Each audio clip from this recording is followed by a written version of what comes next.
Hi everyone, this is Board Games of Bourbon. I'm Glenn Flaherty, and right now I want to talk to you about Ocean Crisis, which is a brand new game about to come out, and I truly dig it. It is being put out by Shepherd Kit, 2 to 5 people, 8 and over, 30 minutes to 60 minutes. I think that is true. Now, what you're doing in this game is you are being presented with an ecological scenario, and the game itself is trying to teach the players the importance of investing in research, getting people out there to actually do activism, investing in technology, learning skills to help clean the environment. The premise of the game is that trash is flowing from the city down the river to the beach and into the ocean, and it's disturbing habitats, and it's eventually going to build up a trash island here. The defeat condition of the game is if so much trash flows down that it fills up all of these spots on this island, okay? And you're going to notice that the trash here has different numbers. Like this trash here says this is 5. Essentially what that means is this is a level 5 piece of trash, and you need to defeat it. I'll show you how to do that in a second. Now, when we play the game, regardless of the number of players in it, there are going to be 10 actions you take. There's 10 people, okay? There's going to be, in this scenario, I have 2 players. So each player will get 4 people. Boops, boops. There's 2 of each color here. And then there's 2 wild. The person who is deemed the starting player and gets this wonderful, I guess, kangaroo in a diaper starting piece is the first player, and they will control the wilds. Now, what you're supposed to do is you're going to decide simultaneously how you want to invest your people. So everyone says, okay, I want to invest in cleaning up trash. So I'm going to put a person here. I'm going to put a person here.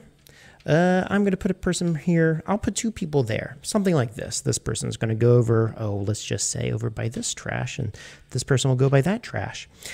Now, the wilds have to remain in the center. That's the only rule with the wilds. But what you're going to do here now, once you distribute people, is you're deciding how you're going to put them, and now it's going to attack the trash. And how do you attack the trash? Well, what's going to happen is you're going to get 2 die. Now, to defeat this trash, it's really just a roll is all you got to do. So what's going to happen is you have a person here, trash of 5. 5 is the defeat number. You subtract 1 for every person on the spot, so the defeat number of this trash is 4. I rolled a 2, so I did not defeat it. But even though I did not defeat it, because I made an effort, I've reduced the trash. It went from the dirty side to the clean side. It went from 5 down to 4. Not totally wasted. I get my person back. This person here has a level 4 trash. -1 means 3 is the defeat number. Still didn't do it because I'm really good at cleaning. Okay, that's 3. Now, interestingly, this trash over here says 4, but I have 2 people on it. The defeat number of that trash is going to be 2. I did it, and now that trash totally goes away. Okay, so I've removed some trash. Now, that is how you work the people to clean the trash. The people that are in the center here have to decide, am I building towards the technology? And what that means is for every person there, you're going to grab a tile from over here, and it's a footpath. And you are deciding how you want to build your path. So let's say I grab these 2 tiles. I've now built this. This gets me closer to 3 skill sets that might help me in the future. And what's an example of a skill set? Something like this. And this says, if you put a person here, your environmental organization, right? And what that means is you can put 1 person and have them straddle 2 different trash tiles. Another example would be this one right here.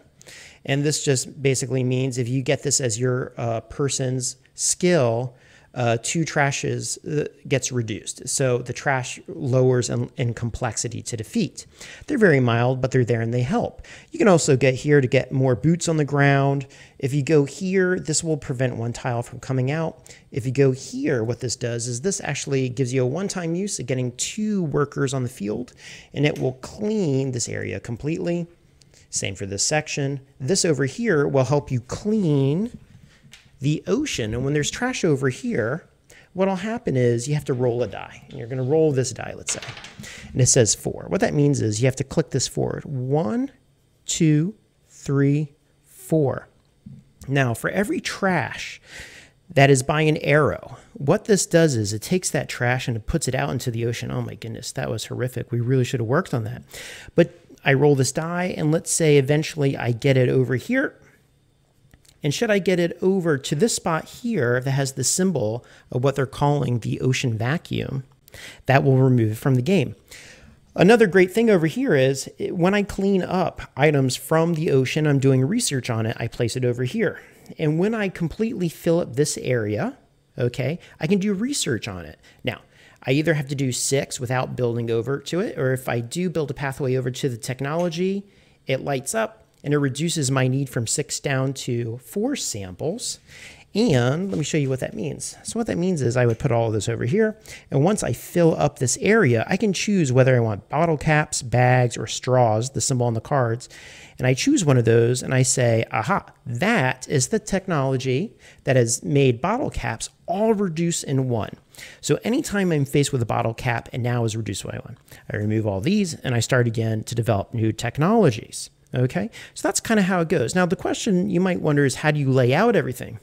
Well, when we start the game, there are round cards. So here's a round card, for example. In the beginning of the game, it's telling us very specifically what we need to put out. In the beach area, we need to put out a level 2 level 3s and 2 level 4 trash. In the second area, a level 4. In area 1, which is right at the beginning of the city, and listed last, you need a 5 and 2 4s, okay? However, as the game goes on, it becomes less specific. It'll just say, for instance, part 1, the trash, add 2 more, okay? And you're going to grab other trash tiles from a bag, so it's a blind draw. So it could be easy. It could be bad. You never know, just like real life. Like, that's a level 6. Holy moly. I grabbed a level 6. That's going to be really hard to defeat. And to defeat that, I am going to have to invest in those other technologies in the game. Now, as you can see from this, the game is a beautiful looking game. It's almost like playing in Candyland. It reminds me also of Whistle Stop. It has a beautiful layout, a very engaging art style, a very almost whimsical art style, I gotta say, that reminds me a lot of children art. The gameplay itself also reminds me of some of the most wonderful hobby games that you could get. Now, defeating the locations really does just boil down to a roll, but I think that's fine because the audience is the type of company who would enjoy that kind of play and understand that level. These are standard cards. Now, there's 6 rounds here. They have different rounds and sometimes get harder. If that is still not hard enough for you, we also have something over here called scenarios and missions. Put this right here for the camera. Now, basically, even though they're called scenarios and missions, they're all just complexities to make the game harder because you have to accomplish these simultaneous with doing everything else in the game. Now, some of the interesting ones are like this scenario to save the herons, the birds. Now, when we look at the board, you'll notice I was putting trash out in areas labeled like 1, 2, 3, 4, 1, 2, 3, 4, 5, 6, 7. But there's also on the board little areas have little die face. So that's pretty interesting. And what that means is that's an area you would put a bird, for example. And to save this bird in its habitat, you'd have to put a worker there. You get 2 rolls. You know, there's a bunch. Oh, I got a 2. So I saved this one. And then I would take this bird. I would put it on my card, because I saved it and I rolled it. Again, it's just a roll. Once I get 3, I've saved it. But you have saved the birds. You have the shark defender, which basically means every time a trash comes out, like a 4 and a 3, the marker moves down from healthy to extinct, essentially. So I would have moved from 7 down, so I'd already be on 5. So there's a lot of things like that. There's crabs you can do. The dolphins you can do. The dolphin, if you can save the dolphin helps you out. Quest for the hermit crabs is essentially the same thing. The nesting sea turtle is the same thing. And then you have these really adorable meeples that come in the game. The shark, sea turtle, dolphin, hermit crab is really gorgeous. Okay, now that is the thrust of the game. It's really not harder than that. It will take you like half an hour. Like if you're adults playing it, it's going to take like half an hour. It's very simple, but I think it's very successful at what it does. But it is a really good one. You know, I think it will tick off all the boxes. It skews young, it skews beautiful, easy to play. All the different scenarios have different setups, but they're explained really easily. It even comes with another mission-sized card that tells you how to set up the game and play it. Okay, so once again, that is Ocean Crisis. And you know what's one last thing I'm going to tell you? The theme of this game really comes through because even, I know I'm clicking around all the boxes, look at the insert to the box. I mean, it really goes through the whole thing. It's an entire experience. So anyway, that's Ocean Crisis. Check that out. I dig it. Talk to you later, everyone.